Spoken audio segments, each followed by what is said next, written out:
은혜로운 찬양 감사해요. 은혜롭죠? 은혜롭지 않아요? 은혜롭죠? 아멘. 은혜로운 주님을 찬양하는 우리 찬양대 통해서 하나님 영광 받으시는 줄로 믿습니다. 여러분 잘 오셨습니다. 주님이 여러분을 많이 사랑하고 또 택한 자들이 드리는 예배하는 자리에 오신 여러분 환영하고 축복합니다.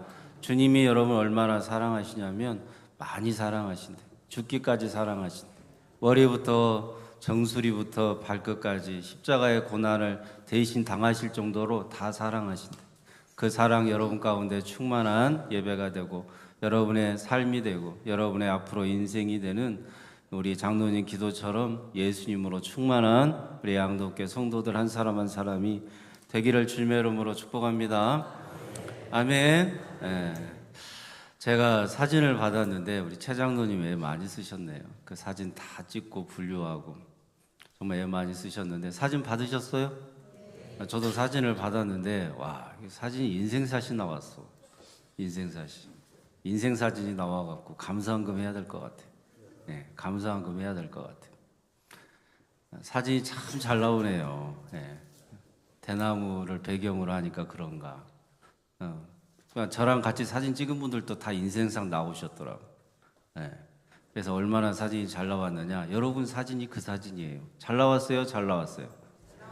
못 가신 분들은 다음에 꼭 가시기를 바라고, 우리가 죄악으로 우리 인생을 살아갈 때 수천 수만 장의 사진이 하나님으로부터 찍혀야 되는데 그런 죄악의 사진을 하나도 찍어주지 않으시고 다 주님께 영광 올려드리는 예배하는 사진, 주님께 영광 올려드리는 찬양하는 사진, 주님께 영광 올려드리는 기도하는 사진, 주님을 순간순간 의지하는 믿음의 사진들로 이렇게 찍어주신 것처럼 인생 사진을 찍어주셔서 얼마나 감사한지 모르겠어요.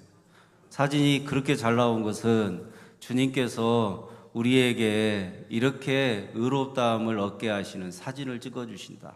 천국 가는 그런 하나님의 백성으로서 예수의 보혈의 은혜를 의지하고 천국에 들어가는 그런 우리의 인생이 이런 사진처럼 멋지다. 그런 인생인 것을 알게 하시려고 그런 사진을 보면서도 그런 느낌과 깨달음이 밀려온다는 말이에요. 여러분 사진 잘 나오신 분들 있어요? 사진들 다 잘 나왔죠? 찬양대도 사진 잘 나왔는가 보네. 감사한금 하세요? 방금 하신 분들은 감사한금 하셔. 다음 주에 명단, 그 다음 주에 명단 봐야지. 저부터 아마 명단이 있지 않을까. 못 가신 분들은 다음에 꼭 가시고, 그리고 사진이 없다 하는 분들은 나 혼자 막 그냥 내가 다 원하는 대로 돌아다니면 사진이 안 찍혀요. 사람들이 이렇게 있는 데 가서 같이 앉아있고 얘기도 나누고 그래야 사진을 찍어주지. 혼자 돌아다니면 찍어줘요? 안 찍어줘요? 안 찍어줘. 그러니까 사진 찍히는 방법도 성도들과 함께, 우리 주님과 함께 해야 사진도 찍히는 줄로 믿습니다. 아멘. 우리 주님께서 사진을 찍으면 이 사진을 찍어주시지. 지금 어디 날씨 좋다고 세상에 놀러 간 사람 사진 찍어주겠어요? 안 찍어주겠어요? 안 찍어주겠지. 여기 와서 예배하는 이 자리에 앉아 계셔야 사진도 찍어주시고 주님이 기뻐하시고 영광 받으시는 사진의 주인공들이 다 되시기를 주님의 이름으로 축원합니다. 아멘. 감사와 찬송과 영광을 받으시기에 합당하신 예수님이 여러분을 사랑해 주셔서 기쁘고 행복하게 살아가는 믿음의 사진들이 많이 찍혔으면 좋겠어요. 옆에 분하고 인사 한번 하셔요. 믿음의 사진 많이 찍읍시다.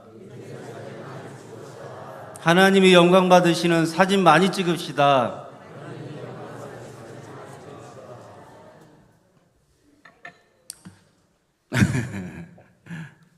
우리 환호는 군대에 갔어요.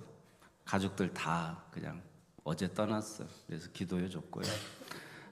다 사람이 계획한 대로 안 돼. 오늘 예배 온다 그래서 기다렸더니 기도해 달라 그래서 나갔더니 하여튼 출발했어요. 자, 내일 군대에 들어가고 군에 있는 우리 자녀들도 있고 또 여러분 멀리 있는 자녀들도 있고 5월 가정의 달 주님 앞에 간절히 기도했는데 내 자녀가 아파. 내 부모가 아프셔. 어떻게 해야 되겠어요? 오늘 말씀 잘 들으시고 정수리부터 발끝까지 나를 대신하여 그 죽음과 그 저주의 모든 죽음과 죄악의 저주를 대신 짊어지고 고난당하신 예수님이 여러분과 함께 하실 때 치유가 있고 회복이 있고 주님의 보호하심과 주님이 선하게 인도하시는 은혜로운 인생, 복된 인생, 여러분이 주님과 함께하는 승리하는 인생을 살게 될 줄로 믿고 오늘 말씀 잘 들으시기를 주님의 이름으로 축복합니다.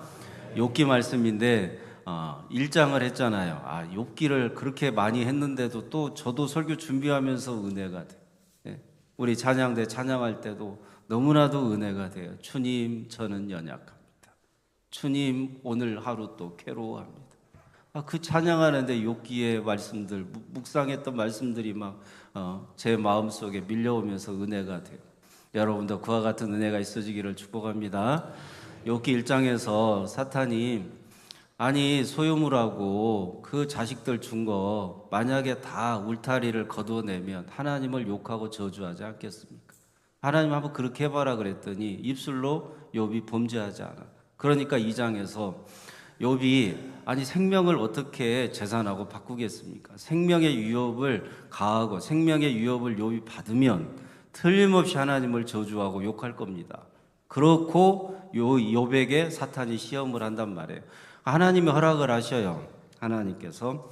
그래서 우리가 욥기 2장 7절 읽었는데 2장 6절에 보면 그래 생명은 건들지 말고 나머지는 한번 시험해 봐라.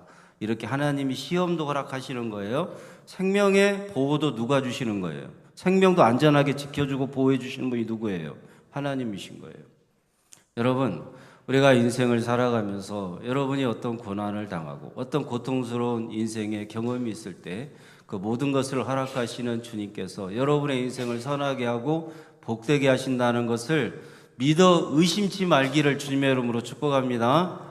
주신 분이 하나님이세요. 그런데 예수 그리스도께서 나를 대신하여 머리부터 정수리부터 발끝까지 대신 고난당했는데 나한테는 안 좋은 것 주시겠어요? 안 주시겠어요? 안 주시겠지. 나한테는 좋은 것만 주셔요? 주시겠지. 그러니까 여러분, 우리가 성경을 정확하게 예수의 관점을 해석하면 시험 들 일이 하나도 없어. 시험 받을 일이 없어. 근데 성경을 잘못 해석하면 시험 들고 시험 받고 내가 뭐 잘못해가지고 이런 고난을 당한다, 이런 고통스러운 인생의 경험을 한다. 그래갖고 내가 뭔가 크게 잘못해가지고 이런 고난이 오고 고통스러운 일을 경험하는 것처럼 잘못 생각하게 된다고. 성경은 다 누구에 대한 이야기냐? 예수님에 대한 이야기고 1차적으로 누구로 해석을 해야 돼요? 예수님으로 해석을 해야 돼요. 예수님으로. 아멘. 성경은 1차적으로 누구로 해석해야 된다고요? 예수님으로 해석해야 돼요. 자, 예수님으로 오늘 말씀을 해석해 볼 테니 2차적으로 여러분이 그 말씀을 듣고 잘 적용하여서 은혜 받고 예수님으로 충만하고 승리하는 성도들이 되기를 주님의 이름으로 축복합니다. 그래서 사탄이 욥을 시험하는데 생명의 위협을 가하기 시작하는데 어떻게 가하느냐? 정수리부터 발끝까지 뭐가 났어요? 피부병이 옮았네. 종기가 나요. 이 종기가 나면 피부가 붉어지겠죠? 이렇게 질그릇으로 긁으니까 부어오르겠고 피가 나겠죠? 상처가 나겠죠? 그러면서 사람 모양, 사람 얼굴의 모양과 온몸이 다 이렇게 정상적이지 않은 모습이 될 거예요. 그래서 정수리부터 발끝까지 종기가 나가지고 욥이 얼마나 가려운가, 얼마나 고난이 심하고 고통이 심하고 괴로움이 심한가 질그릇으로 온몸을 막 긁기 시작했어요. 그러니까 그 옆에 가장 가까운 아내가 뭐라고 그래요? 욥의 아내가 아니 그래도 당신은 온전함을 지키겠느냐? 온전함을 굳건히 그래도 지키겠느냐? 하나님을 욕하고 죽어라. 가장 가까운 욥의 아내가 욥을 저주했어요. 여러분, 예수님도 이 땅에 오셨을 때 욥은 다 누구를 예표한다고? 예수님. 예수님께서 이 땅에 오셨을 때 예수님도 가까운 사람들한테 이런 저주스러운 말, 비난하는 말을 들었을까요? 들었겠지. 그러니까 욥기에 이렇게 기록이 된 거예요. 욥기는 욥기만의 얘기가 아니에요. 욥기에는 반드시 예수 그리스도의 그분이 이 땅에 오신 목적과 사역에 대한 이야기가 들어가 있다고요. 그러니까 예수님이 이 땅에 오셨을 때 많은 사람들이 막 예수님을 비난하고 예수님을 막 욕하고 예수님을 조롱하고 희롱하는 일들이 너무나도 많았어요.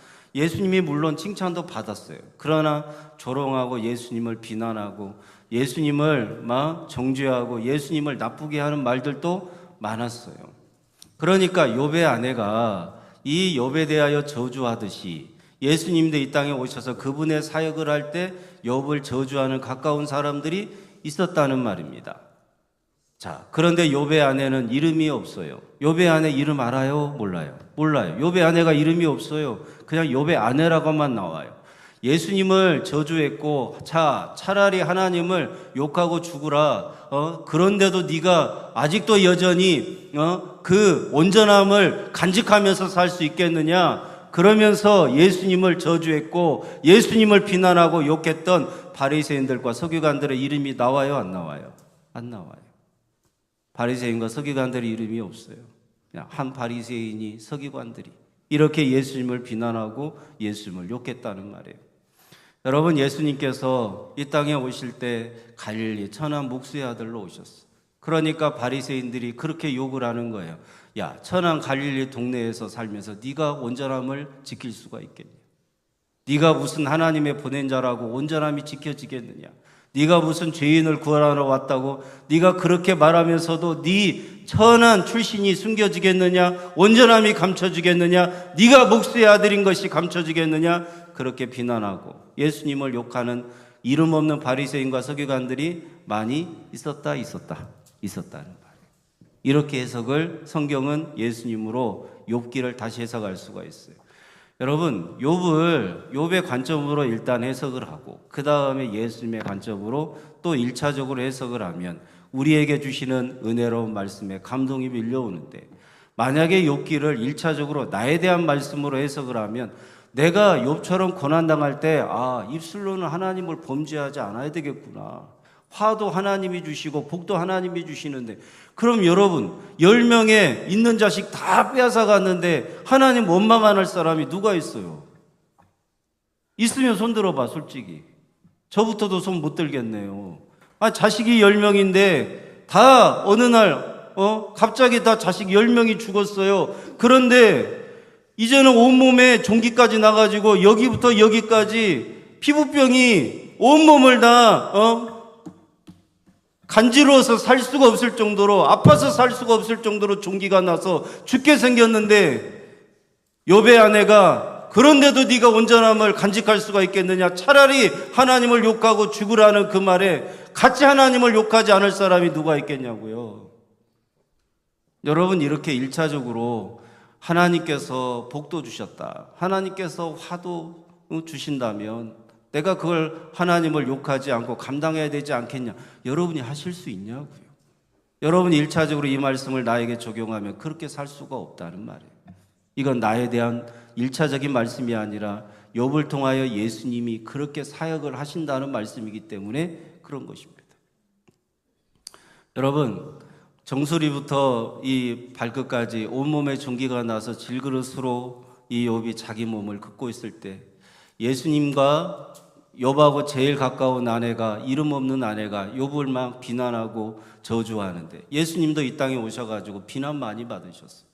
예수님께서 병든 자를 고쳐줄 때 칭찬도 받아요. 죽은 자를 살려주었을 때는 많은 동네 사람들이 와서 예수님께 박수 보내고 찬송하고 영광 올려드리기도 하지만, 예수님께서 어떤 사역을 하면서 그들의 마음에 맞지 않으면 예수님을 비난하고 정죄하는 사람들도 많이 있었어요.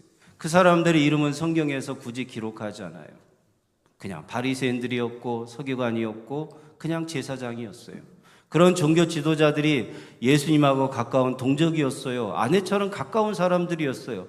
그 가까운, 예수님하고 가까운 동족들이 예수님께서 이 땅에 오신 그 모습만 보고 예수님이 어떻게 온전하게 굳건하게 하나님에 대한 믿음을 지킬 수가 있겠느냐라고 비난했다고요. 차라리 갈릴리 천한 동네에서 목수의 아들로 살 바에는 하나님을 욕하고 죽는 게 낫겠다. 예수님의 친동생이 야고보로부터 남자만 4명이에요. 누이들이라고 했으니까 여자도 2명 이상이에요. 동생들도 6명 이상이에요. 야, 그렇게 찢어지게 가난한 목수의 아들로 장남으로 살 바에는 차라리 하나님을 욕하고 죽어라.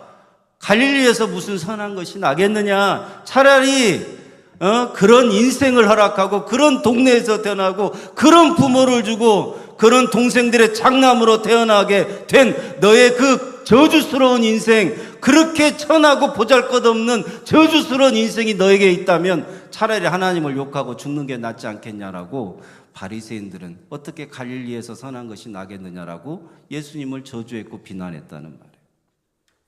아멘. 이렇게 우리 인생이 예수 그리스도를 통해서 보면 내가 저주를 받아야 되고 내가 비난받아야 되는데 예수님이 먼저 다 비난받고 저주받으셔서 나에게는 안 좋은 거 주신 것이 있어요? 없어요? 없어요.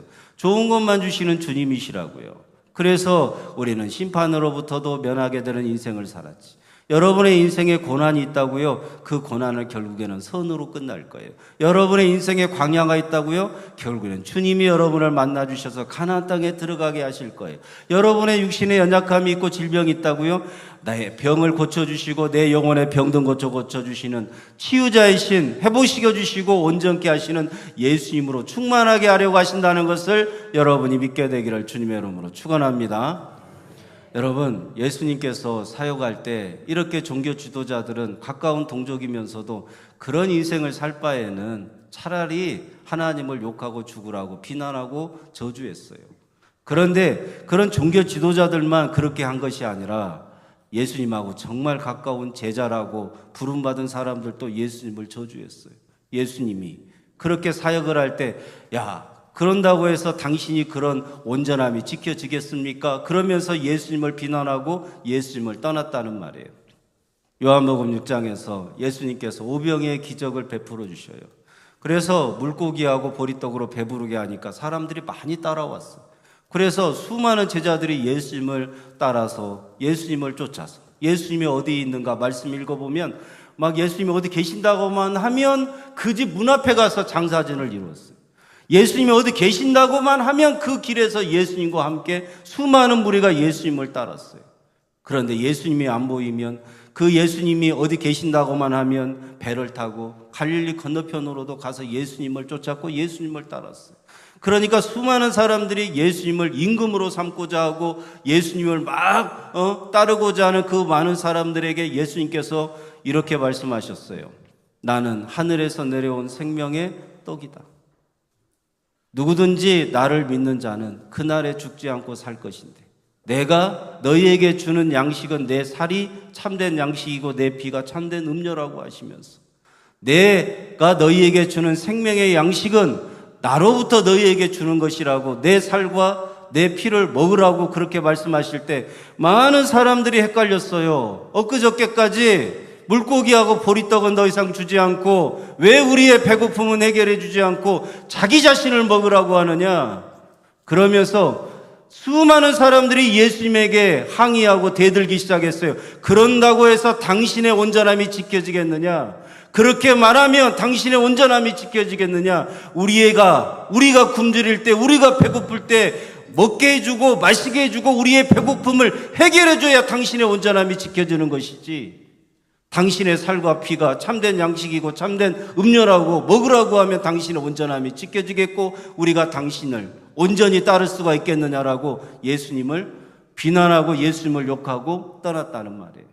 그게 요한복음 6장에 정확히 나와요. 그러니까 베드로에게 예수님께서 이렇게 말씀합니다. 너도 가려느냐 그래요. 그러니까 베드로가 뭐라고 말해요? 주여, 영생의 말씀이 여기 있사온데 내가 어디로 가리까? 여러분, 예수님께서는 우리에게 죄사함의 구원을 주시고 의롭다함을 얻게 해주시려고 그분이 십자가에서 죽어서 그분의 보혈의 은혜로 우리에게 죄사함을 주려고 하시는 생명의 양식을 주시는데 그것이 필요 없다고 많은 사람들은 그런다고 해서 당신의 온전함이 지켜지겠느냐? 당신의 온전함을 지키려면 우리의 문제를 해결해 줘야지 예수님을 비난하고 예수님을 저주했다는 말이에요.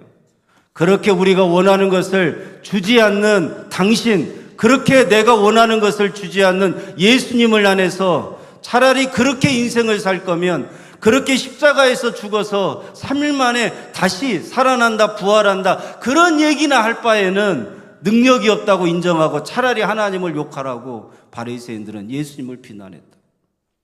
사랑하는 여러분, 이렇게 욥기에 나타난 욥에 대한 이야기는 다 예수님에 대한 이야기예요. 그러니까 그 욥의 아내가 욥에게 그렇게 하나님을 욕하고 하나님을 저주하고 차라리 죽으라 그러니까 욥이 뭐라고 말해요? 욥이 하나님께서 내게 복도 주셨사오. 하나님께서 내게 화도 주셨사오니 내가 입술로는 범죄하지 않겠다라고 말해요. 여러분 잘 들어보세요. 욥은 지금 어떤 생각을 하고 있냐면 하나님이 주셨다는 거예요. 축복도 하나님이 주신다는 거예요. 화도 하나님이 주신다는 거예요. 칭찬도 하나님이 주신다는 거예요. 저주도. 그걸 여러분에게 적용하면 안 된다는 거예요. 예수님에게 적용해야지. 자, 욥의 아내는 욥에게 이렇게 말하는 거예요. 당신이 뭔가 잘못했으니까 자식 다 죽었다. 재산도 다 잃었다. 당신이 뭔가 하나님 앞에 잘못한 게 있으니까 이제는 온몸에 종기가 난 게 아니겠냐. 그렇게 당신이 뭐 조금 잘못했다라고 온몸에 종기까지 나게 하고 가정을 풍지박살낸 그런 하나님이라면 차라리 원망하고 저주하고 욕하고 죽어라. 그 편이 낫겠다라고 욥의 아내가 말할 때 인간 중심으로 말하는 거예요. 하나님 중심으로 말하는 거예요. 인간 중심. 인간이 잘하면 복을 받고 잘못했으니까 저주를 받는 건데 그런다고 또 저주까지 내리는 그런 하나님이라면 욕하고 죽으라고 하는 자기가 생각하고 자기가 기준이 되어서 자기가 판단하는 이 신학을 유대신학이라고 말합니다. 어떤 신학이요? 유대인 신학. 그래서 바리새인들이 율법을 준수하고 계명을 지키면 복을 받고 율법 준수하지 못하고 계명을 지키지 못하는 인간의 기준으로 생각하면 저주를 받는데 예수님은 완전히 뒤집어 버렸어요. 예수님께서는 누구든지 나를 믿는 자는 복을 받고 나를 믿는 자는 심판으로부터 면함을 얻게 되고 나를 믿는 자는 저주로부터 벗어나서 영원한 천국에 들어가는 복을 받게 된다고 말씀하는 거예요. 예수님을 믿으면 저주가 있어요? 없어요? 없어요. 누가 저주받았습니까? 예수님이 저주받았어요. 여러분, 그래서 욥이 이 말을 할 때는 예수 신학을 말하는 거예요. 아주 중요한 부분이에요. 하나님께서 복도 주셨사오니 화도 주시지 않겠느냐. 이게 예수님에 대한 관점으로 보는 거예요. 예수님이 이 땅에 오셔가지고 칭찬도 받았어요. 그 칭찬받게 하시는 능력과 권세를 누가 주셔요? 하나님께서.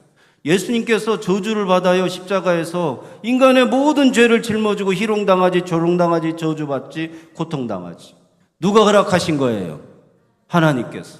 하나님께서 칭찬도 받게 하셨으니 저주도 받게 하신다면 받아들이는 분이 누구라고? 예수님이라고. 인간에 대한 얘기예요? 예수님에 대한 얘기예요? 예수님에 대한 이야기. 그리고 나서 우리에게 적용을 하라 이 말이에요. 예수님께서는 이 땅에 오셔가지고 33년을 사시면서 3년 동안 공생을 하시면서 칭찬도 많이 받았어요. 좋은 일도 많았어요. 세리와 창녀 구원해 주시는 그 기쁨으로 충만할 때 같이 먹고 같이 마시고 그리고 많은 사람들에게 예수의 복음, 하나님의 나라의 복음을 전할 때 많은 사람들이 예수님께 찬송과 영광과 존귀를 올려드리면서 예수님을 따랐던 칭찬도 있었어요. 그런데 그 예수님께서 어느 날 갑자기 십자가를 지고 죽으신대. 자기들이 도저히 생각하지 못하는 예수님의 어떤 표정과 어떤 말투와 어떤 앞으로의 삶에 대한 계획들이 나왔을 때는 도저히 자기들이 받아들일 수 없음으로 인하여서 예수님을 욕하기 시작해. 아니, 그렇게 능력이 있는데 왜 안 쓰십니까? 왜 능력이 있는데 십자가예요? 왜 죄인을 위해서 죽는다 그래요? 왕노릇하고 권세 있게 다스려 주셔야지. 차라리 그럴 바에는 그런다고 해서 당신의 온전함이 지켜지겠습니까? 차라리 그럴 바에는 베드로처럼 예수님을 가로막았던 사탄의 일을 하기 시작하는데 그럴 바에는 사탄의 일이 뭐예요? 예수님 보고 하는 말이 하나님을 욕하고 죽으라는 말이었어요. 그렇게 인생을 살 바에는 하나님을 욕하고 죽는 게 낫지 않겠습니까? 목사님, 신약 성경에는 그런 게 다 안 나오는데 왜 말을 만들어내시오? 그러니까 신약 성경에 다 기록하지 못한 예수님에 대한 고난받는 고통스러운 이야기를 이 욥기를 통해 자세하게 또 기록해 놓으셨다 이 말이에요. 그러니까 욥기를 통해서 예수의 고난이 보이고 고난당하신 예수님의 상세한 모습들이 마음으로 느껴지고 예수님을 더 깊이 알게 되는 은혜를 여러분들도 받게 될 줄로 믿습니다. 아멘. 여러분, 욥기로 충분히 해석을 하고 그 다음에 예수님으로 해석하고 우리들 해석하면 설교가 엄청 길어져. 이제 끝날 시간이 벌써 다가와서 난 진짜 지금 어쩔 수가 없어. 여러분 보세요. 엘리바스 빌다 소발이라고 하는 사람이 11절, 12절, 13절에 나오잖아요. 12절에 보면 자, 욥을 보니까 멀리서 보고 욥이 누군지를 몰라요, 몰라요? 몰라요. 욥이 누군지를 몰라. 그러니까 예수님이 인성 100%를 가지고 인간으로 오셨어도 그분 안에는 신성 100%가 있거든요. 신이신 분이에요. 하나님이신 분이 예수님이에요. 그래갖고 예수님이 이 땅에 갈릴리에서 사셨다고, 목수를 아버지로 뒀다고, 그 누이들도 알고 그 형제들도 내가 다 아는데 어떻게 저가 하나님의 아들이냐라고 얘기하던 장면이 마가복음 6장 3절에 나와요. 마가복음 6장 3절에. 여러분, 예수님께서 이 땅에 오셨을 때 빛으로 오셨는데 그 빛을 인간으로 감추셨어. 그러니까 예수님이 하나님이신 것을 겉으로 보면 알 수 있는 자들이 있어요, 없어요? 없어요. 그러니까 다 예수님을 배척한 거예요. 예수님을 외면한 거예요. 예수님은 우리랑 똑같은 인간으로 모습으로 오셨기 때문에 예수님을 아는 자도 없었고 받아들이는 자도 없었다라고 요한복음 1장에서 말씀하잖아요. 자, 욥이 머리를 풀어헤치고 온몸에 종기가 나서 질그릇으로 자기의 몸을 긋고 죄 가운데서 뒤집어 쓰고 그렇게 거지같이 보잘것없는 모습, 초라한 모습으로 그렇게 이제 죽을 날만 기다리고 있는 처참한 욥의 모습을 그 욥의 친구들이 와서 보고 엘리바스, 빌다, 소발이 와서 보고 욥인 줄 몰라. 욥인 줄 몰라요. 그대로 적용을 해봐요.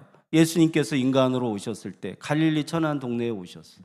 그분은 목수의 아들로 머리도 못 자르지 수염도 더부룩하지. 왜냐하면 밤늦게까지 일하면 그냥 가서 자는 거예요. 그리고 아침이면 또 일어나가지고 목수의 일을 시작하시는 거예요. 하루 종일 떼학볕 때서 집 짓는데 건물 짓는데 일을 하신 분이 예수님이에요. 언제 용모를 단정하게 하고 수염을 깎고 좋은 옷을 입어볼 틈이 없어. 그렇게 하루를 30년을 사셨다. 예수님은 3년만 고난 당하신 게 아니에요.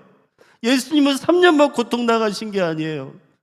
그분은 인간으로 오신 것 자체가 저주스러운 삶이었고 고통스러운 삶이었는데 그런 예수님이 인성이 100%라고 신성이 100%이신 하나님이신 그 예수님을 알아보는 사람이 없었어. 어머니도 몰라봐요. 형제들도 몰라봐요.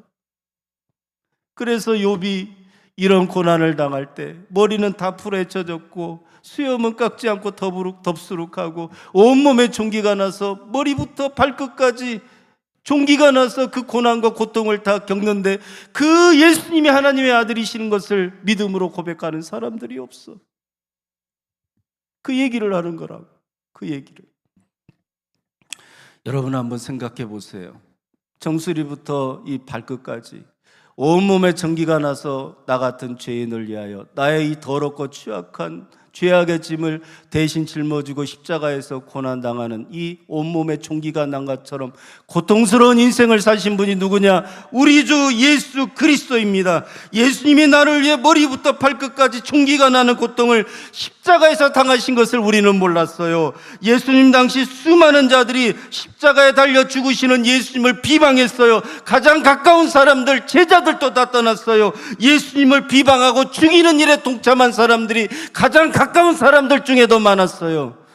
예수님을 모르는 것이 가장 큰 죄악이라고 말하는데 우리는 예수님 앞에 가장 큰 죄악을 저지르는 예수님을 모르는 죄를 짓고 살아온 인생들이 바로 저와 여러분들인데 그런 우리들을 위하여 이 정수리부터 발끝까지 종기가 나는 고통을 십자가에서 다 당하시고 우리를 하나님으로부터 주시는 것들이 다 복인 것이고 하나님이 주시는 것이 다 최선의 인생을 살게 하시고 좋은 것만 주게 하시려고 고난당하시고 고통당하신 그 예수 그리스도를 알게 되면 여러분의 인생에 화는 없습니다. 여러분의 인생에 저주는 없습니다. 여러분의 인생에 심판은 없습니다. 여러분의 인생에 잠시 잠깐 고난은 있을지라도 반드시 여러분의 인생을 선하게 할 것이고 여러분의 인생을 복되게 할 것이며 여러분의 인생을 안전하게 보호해 주시고 지켜주시는 예수님인 것을 여러분이 알게 되기를 주님의 이름으로 축원합니다. 여러분 그 예수님을 알려주려고 이 욥기가 기록된 거지. 여러분 화도 나한테 주시는 분이 하나님이시구나. 복도 나에게 주시는 분이 하나님이시구나. 나한테 바로 적용하니까 물질의 고난이 조금 오면 그것도 화도 하나님이 주시는 분이니까 나도 욥처럼 참고 입술로는 하나님을 범죄하지 않아야지. 그 정도는 나도 하겠네. 자식 다 데려가면 어쩌시려고. 자식 10명을 다 데려가는 그 고통을 부모가 겪었을 때는 참을 수 없는 거 아니에요. 견딜 수 없는 고통 아니에요. 예수님이 십자가에서 그런 고통을 다 겪고 그런 아픔을 다 겪고 우리를 구원해 주신 그 예수님을 알려주려고 하신다는 말이에요.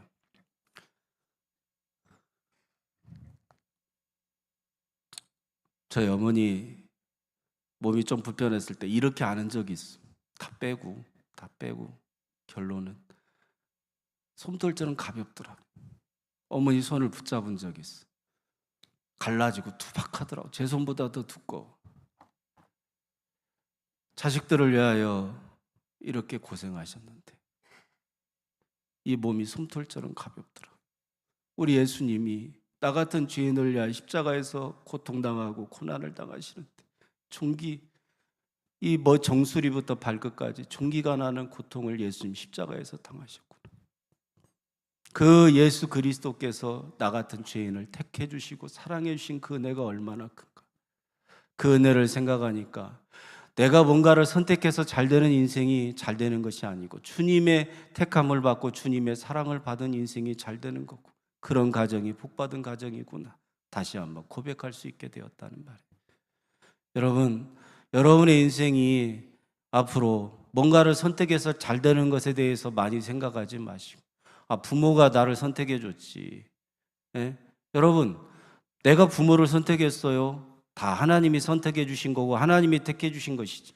여러분이 이 땅에 태어난 거 여러분의 부모 다 하나님이 택해 주신 거예요. 마찬가지 예수님께서 나를 사랑하고 나를 택해 주셔서 여러분이 구원받았는데 그 구원받게 하신 것도 너무나 감사한데 여러분이 당할 고난과 여러분이 겪어야 될 종기 같은 아픔과 여러분의 인생의 모든 고통과 괴로움을 이 정수리부터 발끝까지 대신 담당하시고 나를 구원해 주신 그 예수의 은혜가 얼마나 크고 놀라운가를 생각해 보니 여러분의 인생에서 앞으로의 인생에서 그 주님을 뜨겁게 만나고 그 주님과 함께 동행하는 복된 인생들은 바로 우리 양동교 성도들이 되었으면 좋겠고 그런 인생을 여러분이 살아가게 되기를 주님의 이름으로 축원합니다. 여러분, 여러분의 인생에 그와 같은 은혜가 충만하기를 주님의 이름으로 축원합니다. 아멘. 기도하겠습니다. 우리 시간 다 같이 합심해서 제가 기도하겠습니다. 거룩하신 하나님 아버지, 오늘 욥기를 통하여 주의 말씀의 은혜를 나누었습니다. 짧은 시간에 아버지 하나님 욥을 통하여 예수 그리스도가 계시되고 말씀 하나하나가 예수님으로 충만해져서 말씀 하나하나를 통하여 예수 중심으로 예수의 계시가 활짝 열려져서 내 삶에 고난당하고 고통이 임할 때 이 예수 그리스도로 충만한 인생이 되게 해주셔서 예수님을 알고 고난을 면하게 해주시고 고통스러운 인생에서 벗어나게 해주시고 내 인생을 안전하게 지켜주시고 보호해주시고 승리케 하시는 예수님인 것을 믿음으로 깨닫고 그 예수님을 구하는 우리 양동교 성도들이 다 되게 하여 주옵소서. 하늘의 은혜를 내려주실 주님을 찬양하오며 생명 주신 예수님의 이름으로 기도드리옵나이다. 아멘. 우리에게 은혜를 부어주시는 주님께 영광의 박수를 올려드리겠습니다.